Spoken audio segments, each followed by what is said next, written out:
Hi everyone. Today we'll be covering how to make a VIA stack using Glayout. So first we'll cover how to access generic layout rules for different processes, and then we'll cover how to use those rules to draw layers in GDS Factory. And finally we'll integrate all of this knowledge into making a VIA stack between Metal 1 and Metal 2.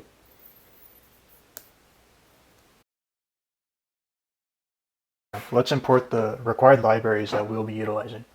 The first import is our GF180 math PDK import. So the way you'd import this is by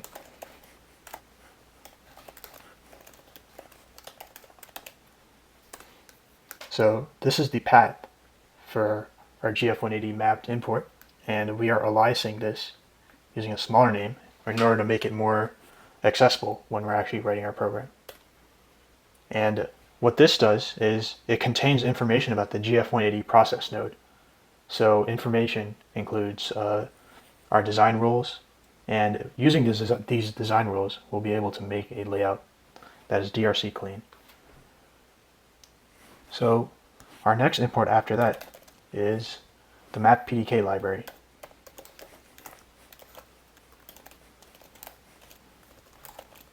So what this library is useful for is actually accessing generic layout layers, and we'll see how we're able to do that later on. And then after that, we want to import our necessary components from GDS Factory, which is what we'll be using to draw our layout. So our first import from GDS Factory is component. So this is a class essentially representing layout components, and this includes polygons,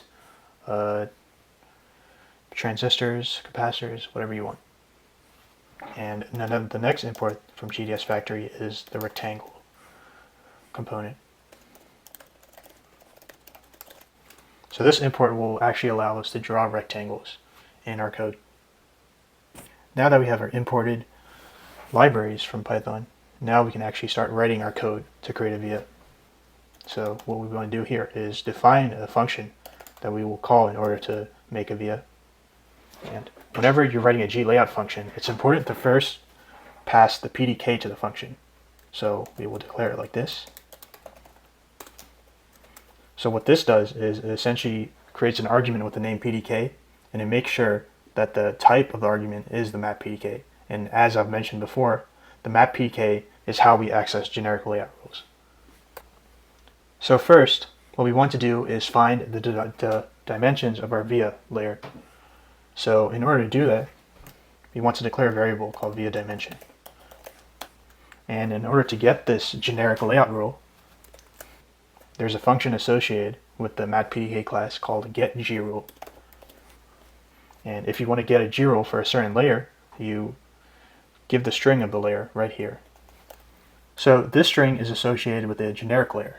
So most of the processes we're dealing with have generic layers, like VIA 1s, Metal 1s, Metal 2s, and we access these layers, access the rules associated with these layers with these generic layers right here. And the specific rule that we want to access is the width of the VIA. So we index it. So getGrule returns a dictionary, and we're allowed to index it by string.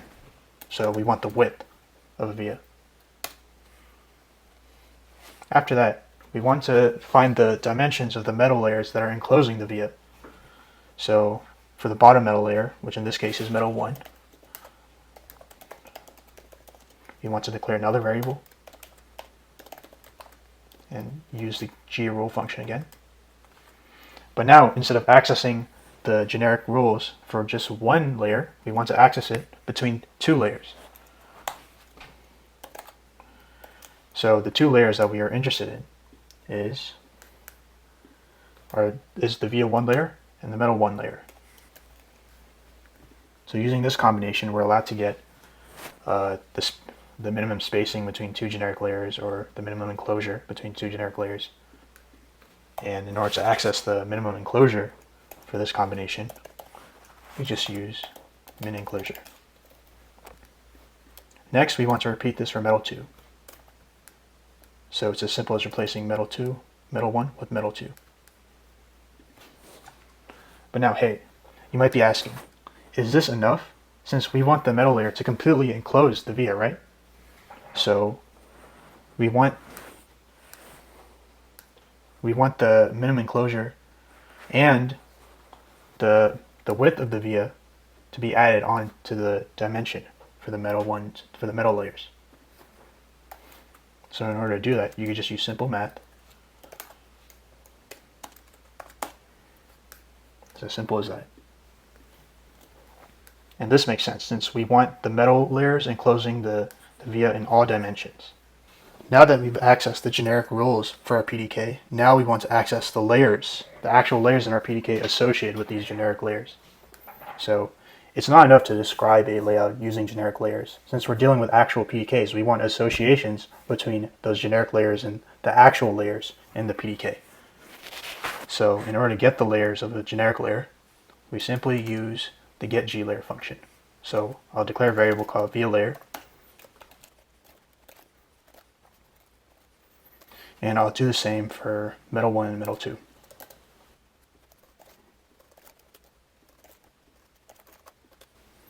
Now that we have the dimensions of our polygons in this layout and the actual layer associations using GLayer, now you want to actually start building this via stack. So right now we'll be accessing GDS Factory's rich set of functions and classes in order to describe layouts. So the first thing we want to do is make a top level function, and this will act as our final component. And we want to declare a component using GDS Factory's component class, and we want the name to be via. This name could be anything you want. Now we want to actually start adding polygons to this top level component. So the way you add rectangles to a top level component is using the stream insertion operator. And the first component that we want to add is the actual via layer. So in order to do that, just use a rectangle function. And the first thing we want to declare is the size. So this v is going to be a square. So for this tuple, both of them is going to be via dimension. And the next thing you want to specify is the layer. So we've got that using this, and we just need to put it as an argument here. Now for the rest, we want to do the same for the metal 1 and metal 2 layers. So it should be very similar.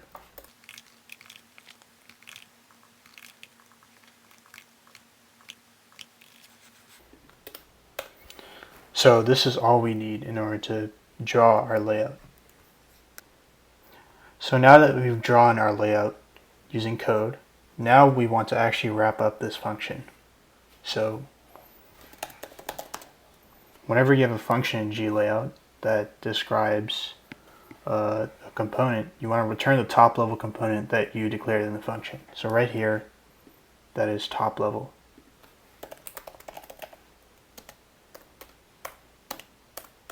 And now you might be wondering, how do I actually view this layout? So under this function, we want to run this file.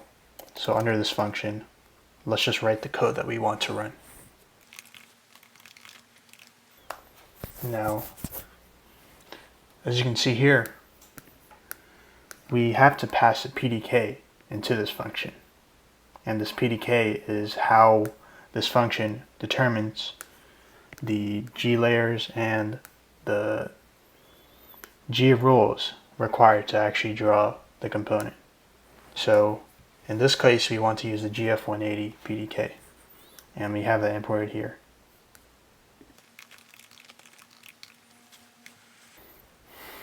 And if you want to show this component,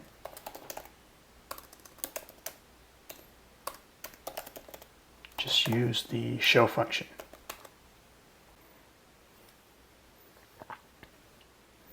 So now that our final component is done, now we actually want to view the layout.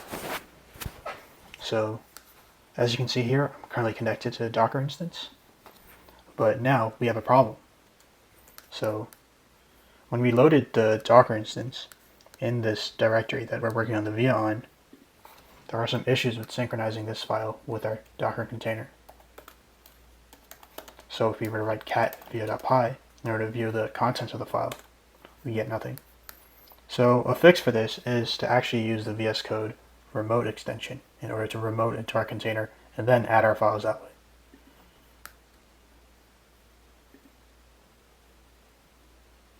So right now I'm installing the remote extension.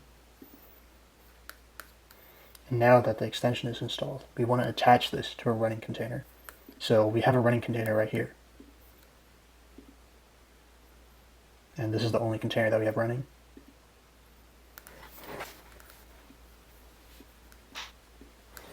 So now we want to add the code that we've written and drop it into here. And we want to run the Glayout app, and we also want to add an ampersand so it runs in the background. Just give it a while to boot up.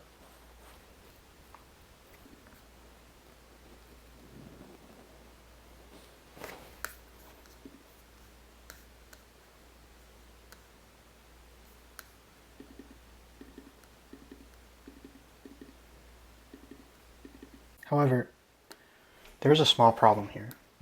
Now, for an actual VIA, we want the VIA to be centered in the middle of the metal stacks. Here, that's not really the case.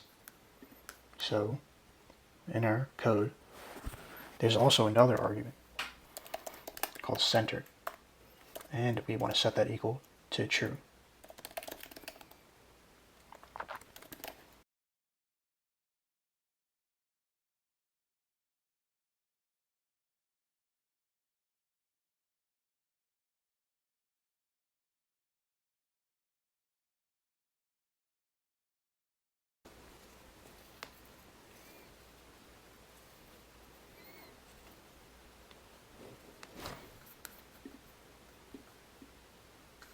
So now, as you can see here, we finally completed our VIA stack.